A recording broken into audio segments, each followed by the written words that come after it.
숨막히는 액션부터 진한 감동까지 안방극장의 다채로운 즐거움을 선사해준 드라마 부문입니다. 2021년 MBC에서 선보인 드라마에 대해서는 어떻게 평가하세요? 2021년 MBC는 드라마 편수가 급격 줄었기 때문에 상반기에는 이제는 정말 MBC 드라마에 볼 게 없겠구나 비관적인 생각까지 들었는데요.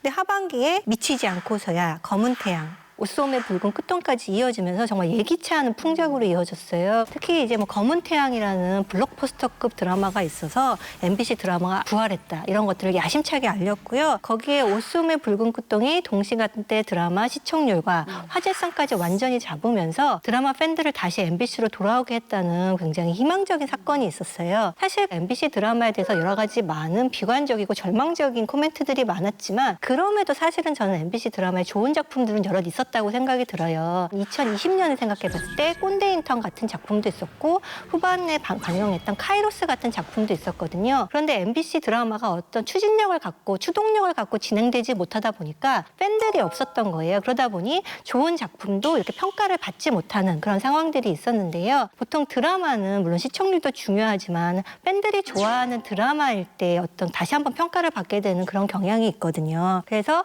MBC 드라마는 슬럼프를 완전히 깼다라는 굉장히 긍정적인 결과를 남겼습니다. MBC의 드라마는 새로운 시도들은 되게 빛이 났다라고 생각이 듭니다. 예를 들어서 검은 태양과 그 스핀오프인 메비우스를 연이어서 편성을 한다든지 아니면 OTT 플랫폼 콘텐츠에 익숙한 시청자들을 위해서 19금 편집을 한다거나 내지는 심지어는 OTT에서 무삭제판을 공개를 하잖아요. 그래서 이렇게 다른 플랫폼과의 연계 효과들 이런 것들을 또 잘 만들어냈다고 생각을 합니다. 또 기존의 미니는 몇 부작이어야 된다는 그런 틀을 깨고 좀 형태가 다른 그런 드라마들을 편성함으로써 변화하는 미디어 환경 에서 다양한 드라마들이 어떨까 하는 그런 실험을 했던 것 같아요. 그래서 다만 이것이 단순한 편성에서 끝나지 않고 2022년에는 조금 더 의미 있는 진전을 가져갔으면 좋겠다는 생각이 들었습니다.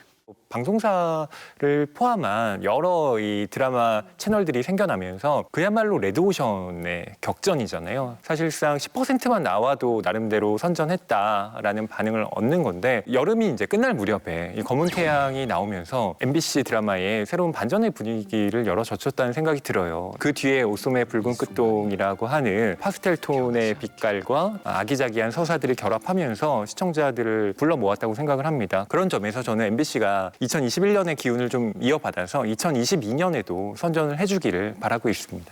작년에 선보인 드라마들이 큰 성과를 거두면서 그간 부진했던 MBC 드라마에 대한 인상도 긍정적으로 바뀐 것 같은데요. 그렇다면 시청자들은 MBC 드라마를 어떻게 평가하고 있을지 시청률 탑3를 통해서 살펴보겠습니다. 아들을 둘러싼 선화와 재경의 갈등이 심화된 두 번째 남편 89회가 3위를 차지했고요. 세라기를 태양이로 둔갑시킨 서류들이야. 내 아들 음장이 도둑이야! 기억을 잃은 지혁이 복수를 위한 첫 번째 단서를 찾게 된 검은 태양의 3회가 2위에 올랐습니다. 그래, 이춘기 그놈이었어. 산이 우여곡절 끝에 왕위에 오르면서 로맨스의 급물살을 타게 된 옷소매 붉은 끝동의 12회가 1위를 차지했습니다. 잠깐, 할 이야기가 있다. 널 내 곁에 두고 싶어. 궁녀가 아니라 여인으로서 난 너와 가족이 되고 싶어.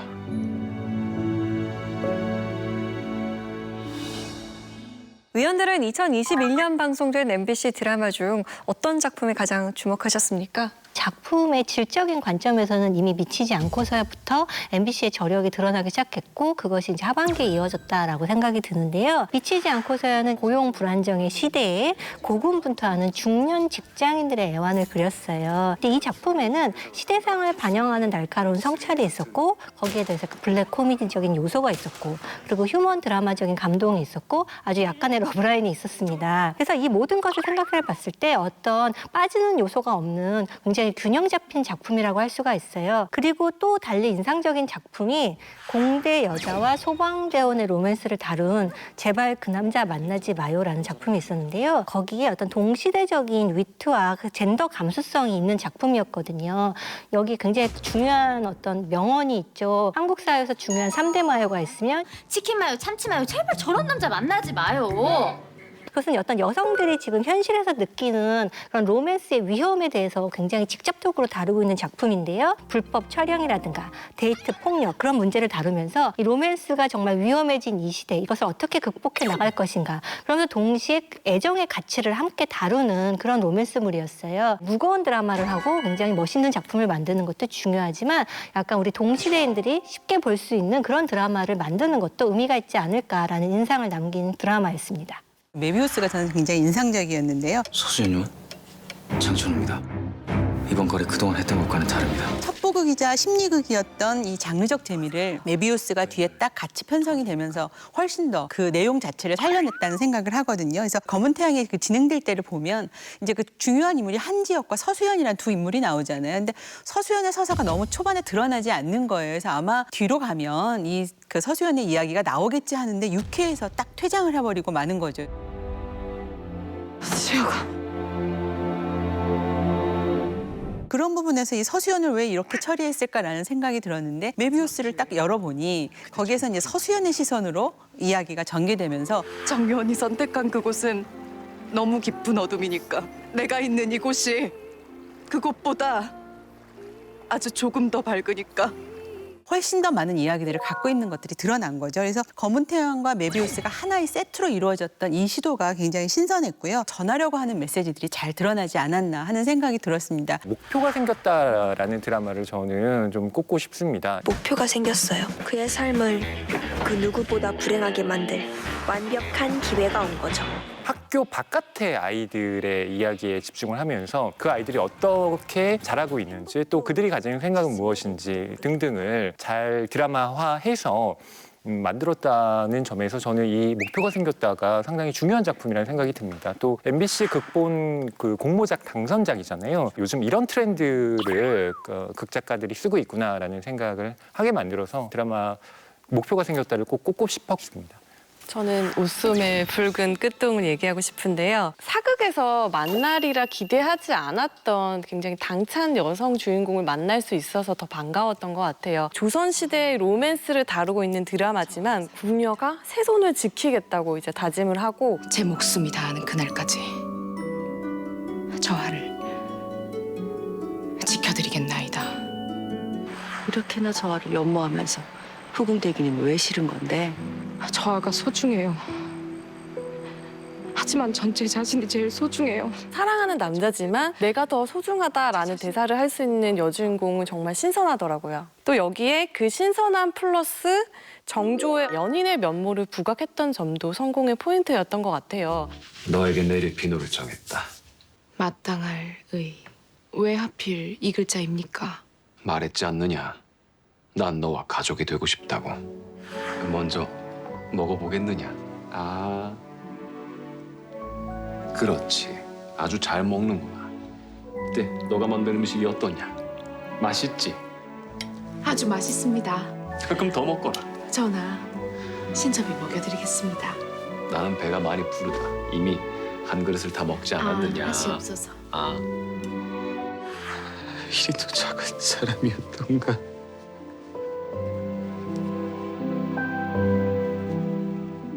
정조의 잘 알려지지 않는 모습을 로맨스의 재료로 삼아서 시청자들의 흥미를 성공적으로 끌지 않았나 싶습니다.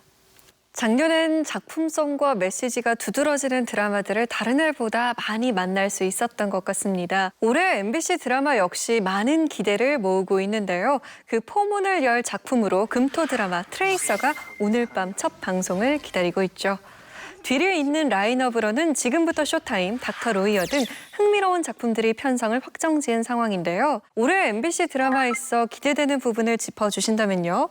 2022년 드라마 라인업을 쭉 살펴보면 다양한 장르물이 강세라는 점이 굉장히 눈에 띕니다. 트레이서는 국세청 조세 5국을 무대로 탈세를 일삼는 범법자들을 잡는 이야기고요. 그다음에 지금부터 쇼타임은 특수한 능력이 있는 마술사와 순경, 내일은 저승사자의 인물을 새롭게 해석하면서 오컬트적인 스토리를 펼쳐나가는 드라마라고 할 수가 있는데요. 이처럼 다양한 장르적인 실험을 한다는 것 자체가 굉장히 긍정적인 신호로 보여요. 초반에 많은 드라마를 편성한다는 것 자체가 이제는 MBC가 편성의 안정을 찾아가고 있지 않나, 조금 더 드라마들을 밀고 나갈 수 있는 뚝심이 생기지 않았나라는 그런 인상을 받게 됩니다. 그래서 이전보다는 훨씬 더 희망차게 2022년을 시작할 수 있을 것 같은데요. 다만 좋은 작품이라고 할지라도 그것을 뒷받침해주는 어떤 외적인 요소들, 요새 같은 경우에는 바이럴 캠페인이라든가 이런 것들이 분명히 있어야 되잖아요. 그 부분에 대해서도 새로운 방식들을 고민해야 될 것 같습니다. 드라마가 갖고 있는 본연의 가치를 얼마만큼 잘 알리느냐에 따라서 이 드라마의 성공 여부가 결정되지 않을까 싶어요. 트레이서 같은 경우에는 이제 OTT와 같이 공개를 하잖아요. 그래서 OTT 플랫폼들에서 지금 티저 영상들이 계속 나오고 있는데, 이렇게 이제 다른 플랫폼과의 어떤 협업도 필요할 것이고, 홍보 전략이나 마케팅 전략도 훨씬 더 다양해져야 되지 않을까 하는 생각이 들거든요. 또 MBC가 작년에도 예를 들면 검은 태양 같은 경우에 그 자사 예능 프로그램을 잘 활용했던 것처럼 대답해봐. 무슨 일이 있었던 거냐고. 멋있다. 흔들어봐.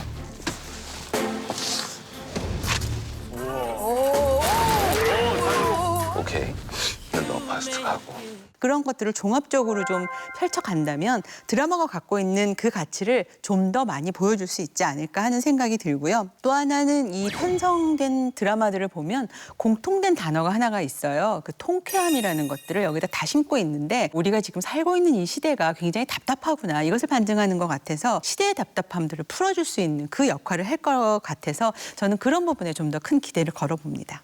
제가 좀 기대하고 있는 작품은 내일인데요. 이 내일의 경우는 저승사자가 가지고 있는 일반적인 이미지를 전복하는 설정이 눈에 띄더라고요.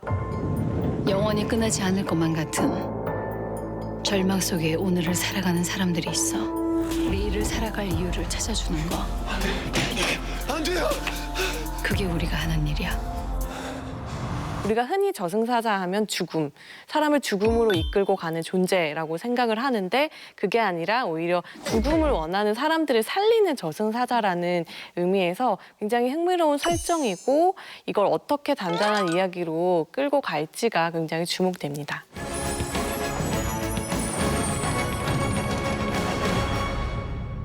3년째 계속되는 코로나19 팬데믹 속 MBC는 시청자 여러분께 용기와 희망, 삶의 재미와 의미를 전하고자 쉼없이 달려왔습니다. 앞서 나온 이야기에 귀 기울여 올해도 풍성한 재미와 감동을 줄 수 있는 프로그램들을 만들 수 있도록 힘찬 응원과 함께 지켜봐 주시기를 바랍니다.